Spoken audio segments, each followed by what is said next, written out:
نرحب بكم في هذا اللقاء ونشكركم على تلبية الدعوة والحضور رغم أن الوقت كان ضيق عاجل. من خلال هذه الدعوة نريد أن نطلعكم على مستجدات مهمة جدا حاصلة في حضرموت، وأنتم أكيد كل منكم قاعد يشاهد وسائل التواصل الاجتماعي، يشاهد الإعلام. نريد نناقش معكم أمور تخص أمن واستقرار حضرموت الذي نحن تحالفنا وضحينا عليه منذ أواصر التاريخ، وعلى المستوى القريب من 2013 من تأسيس الحلف إلى اليوم، والناس تضحي وتناضل على استقرار وعلى أمن وعلى مستقبل، مو نضحي على أساس نطلع فريق ينحى فريق ثاني. الآن حضرموت اليوم مستهدفة، والاستهداف واضح. هناك زحف من اتجاه غرب المكلا، زحف يومي، ألوية ومعسكرات وعتاد وقوات عسكرية ليل نهار. والحلف قد حذر من هذا الموضوع من قبل سنوات، انتم بتذكروا كلامي هذا، من قبل سنوات كانت في بيانات للحلف وتنديد ان هذا الملفات وهذا الحشد الكبير ايش الغرض منه؟ حضرموت آمنة مستقرة هادئة بأهلها، ولا يوجد فيها أي قلق أبدا. ساحل حضرموت خاص من بعد التحرير من العناصر القاعدة ما في شيء حاجة. الزحف غير متوقع. اليوم في 5 ألوية موجودة في الساحل، 2 ألوية في الضبة، لواءين في الربوة، في لواء فوق جثمة. هذه الجهات مغرضة أنها تدحق أرضنا وتدحق الحضارة، فهمتني ولا؟ وأنهم يريدوا السيطرة على حضرموت ويسيطروا على منابع النفط، على مواقع حيوية، يسيطروا على مواقع حيوية، يسيطروا على الضبة، وبكرة بيتجهوا للمسيلة. يعني السيطرة على حضرموت من خلال مفاصل مواقع حيوية ومنابع النفط، هذه من يسيطر عليها يتحكم في البلاد كلها. وكذلك استهداف معسكرات النخبة.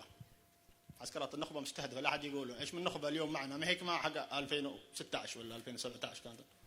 اليوم كل النخبة الأفراد مسرحين، ضباط في عليهم مضايقة، كل واحد يسأل صاحبه، كل واحد يسأل نفسه. حتى معسكرات بحالها يضخوا فيها أفراد. اليوم أمس ولا اليوم في معسكر شبان في حضرموت، في دوعن، اللي قايد التميمي هذا عادل التميمي، جابوا له 600 غصبا دخلوا المعسكر. الريال رفض، ما قال ما احتاج هذا الناس انا وعندي افراد حضارم والارض امور امنه. قالوا له هذه مؤقت 5 ايام. يعني ياتوا 600 من خارج حضرموت داخل المعسكر في دوعن. ايش الاهداف قصدي؟ ياتوا 3 ألوية في الضبه، وش الاهداف؟ النوايا واضحه، ما تحتاج تفسير. وعلينا ان نتنبأ نحن كحضارم ونحدد الموقف، يكون الموقف واضح. نحن ما بنتكلم كثير اليوم، الموضوع مختصر في التهديد الموجود الآن الحالي.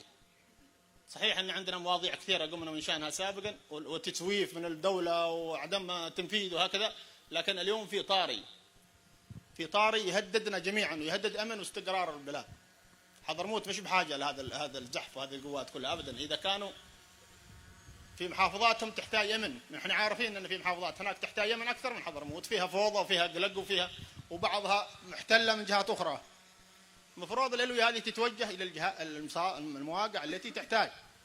نحن أصحاب حضرموت رجال دولة، من بعد التحرير إلى اليوم تمشي أمور روتينية، أمور دولة، ما فيش. وين اختلفنا بيننا البين سهل. نحن بنسد في أمور تباينات سياسية ولا أمور بسيطة سهلة ما تؤدي إلى زحف عشرات من الألوية ولا مئات من الألوية أنهم تأتي فوق أرض الناس، وبكرة بعدها بتمارس تحصل القتل والانفلات الأمني وكل شيء موجود. البيانات قد ياما كثر عملنا بيانات وتحذيرات للتحالف وللجهات نفسها هذه. يا أخي صدوا هذه الناس من أرضنا، ما حد يكيل بمكيالين. ولا بتحصل قائد حضرمي في محافظة من محافظاتهم ولا لواء عندهم منهم يقبلوا به، وغزوا لأرضنا يوميا. والآن لا زالت الأمور مستمرة إلى هذه اللحظة. الأمر مستمر، الموضوع خطير قصدي كبير، مو مسألة الواحد يتوقع أنه في وقت. الحل هو المقاومة، ما فيش غير خيار المقاومة. الحل خيار المقاومة، وأن نوقف على أرضنا وتراهم يراجعوا حساباتهم ويعينوا خير. عندما نوقف على أرضنا بجدية، نحن مش عدائيين مثل ما قال الجماعة تكلموا، لا عندنا طمع في أرض حد ولا غزاء لحد، لكن اللي بيدحقك في أرضك وبيسرح عيالك من المعسكرات وبيسرح القادة العسكريين الحضارة أصحابنا من أرضهم وبيمسك النفط والثروة، هذا غاشم ما بيرد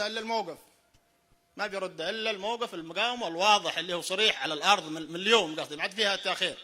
منذ الحين من اليوم تشكل مقاومة وقيادة، واللي كتب يا ربي يصير. هذا تاريخ وهذه اجيال، بكره اجيال. نحن نحافظ على حضرموت. كيف نحافظ على حضرموت؟ في دفع الضرر عنها، مش نحافظ على حضرموت كلام وكل حد يروح الحال. عيالكم اللي في النخبه والقاده العسكريين بيريعوا بطاله، شوف بيريعوا بيوتهم مثل ما كانوا قبل 2013 كانوا في بيوتهم، بيعودوا في بيوتهم مرحله كذا فتره وبيريعوا لبيوتهم والامور واضحه.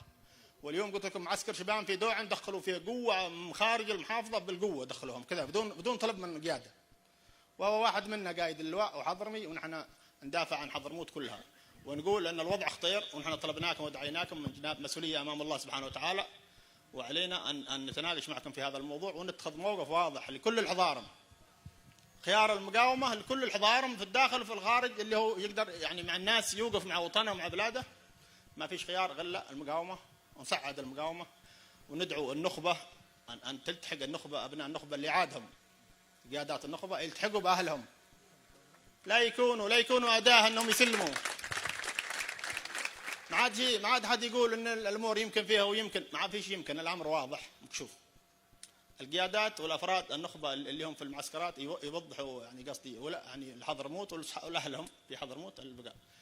انك بتقول كلام غير هذا انت بكره بتصبح اداه، تسكت على اطراف اخرى تدخل عندك المعسكرات وبكره يسرحوك. اما تستر على هذا الجهات باسم النخبه، هم الحين شوف الاعلام حقهم ايش يقول؟ النخبه ما عندهم ما يساروا يقولوا نحن من المعسكر الفلاني ولا من قوه الفلان، لا يتستروا بالنخبه. وهذا تحس ان الموضوع مو طبيعي، فيه شيء يعني مغالطه فيه. بالضبط، قيادات النخبه والافراد النخبه اللي يسكتوا يتستروا على هذا العمل بكره هم خانوا الوطن هذا، وبكره هم بيصبحوا مشردين في بيوتهم، وبتصبح انت اداه انك مكنت الغير ذو الاطماع من بلادك، صح ولا؟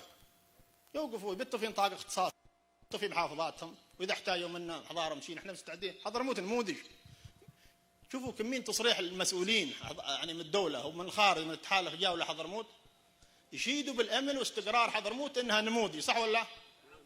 كيف هذا نموذج انت تاتي فيه الوية من الخارج وغزو من المحافظات الاخرى تشهد قتل يوميا عندهم، انفلات امني، عنصريه موجوده، الوية من مناطق معروف مناطقيه، ما فيش عندنا غير التجنيد اللي في حضرموت من كل الشرائح من كل المجتمع، لكن عندهم لا، من مناطق معروفه وجيوش من محافظات معروفه والويه من محافظات معروفه، ويريدوا يغزوا بها المحافظات الاخرى، والهدف هو حضرموت مستهدفه، مش انا مستهدف فلان تشوفوهم يتكلموا علينا ولا لا، مو الهدفنا، الهدف هي حضرموت، الهدف هي الثروات، هي منابع النفط يسيطروا عليها وبيجنبوك انت كمجتمع، بتظلي بلا كهرباء، بتظلي بلا مستقبل، بتظلي بدون عوامل ضغط عندك تقدر تضغط بها على الجهات تلبي لك طلباتك، كل شيء بيدهم، مش بيكون بيدك.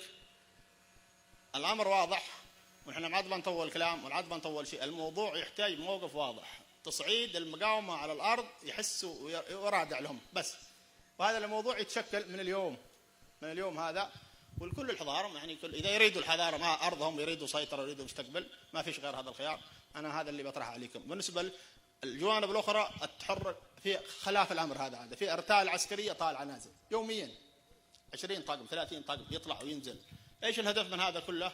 يروحوا في المناطق يحصلوا واحد في الطريق يشلوه يسقلوه في الطاقم اسير، يودوهم المعتقلات، وبعض يطلقوا عليها من نار، كم في قتله موجودين في الثلاجات، موجودين في اسرى وفي مصابين. ايش الهدف من هذا كله؟ ليش يا اخي؟ حضرموت امنه كلها، غايل بن يمين والمسيله فيها 3 معسكرات للنخبه، اذا في خلل امني موجود هم الناس يعرفوا يتعاملوا معه. نحن لا عندنا شيء تهريب مخدرات ولا عندنا شيء تسريب سلاح، هذا كلام غير صحيح. المخدرات ما نعرفها الا قريب جاتها، هو كمان كل شيء نعرف المخدرات هذا، ونحن موقفنا مع الامن ومع تامين بلادنا بالصح، وان وجد اي شخص حتى منا وفينا بنستعدين بنوقف ضده اذا هو مخل، والتحالف نحن معهم في كل ما يخدم الشان العام، لكن انهم يرضوا ياتوا لنا بناس من محافظات اخرى احنا بنرفض صدق، نقول لا، ما قبل بكل شيء. اذا ما التحالف كم سنوات ما عمل لهم حد، نحن اللي بنعمل لهم حد. التحالف نعم، نحن اللي بنقول ارضنا اولى بها اهلها، وبعدين المحافظات اذا شيء تنسيق سياسي ولا تنسيق دوله بين الناس ما عندهم مشكله في شيء، لكن انك تغزى ارضي وتهديدات واعلام وشعارات هذا كلام بيكون مرفوض طبعا. ناهيك عن التهديدات والوعيد والكلمات الفاضيه اللي يقولوها، هذه ما تهز شيء في الحضاره ولا في الحلف.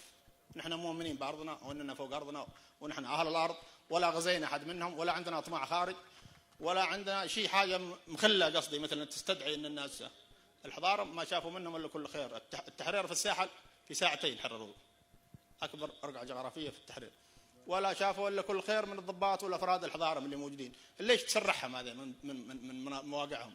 لماذا تستبدلهم باخرين؟ الهدف واضح.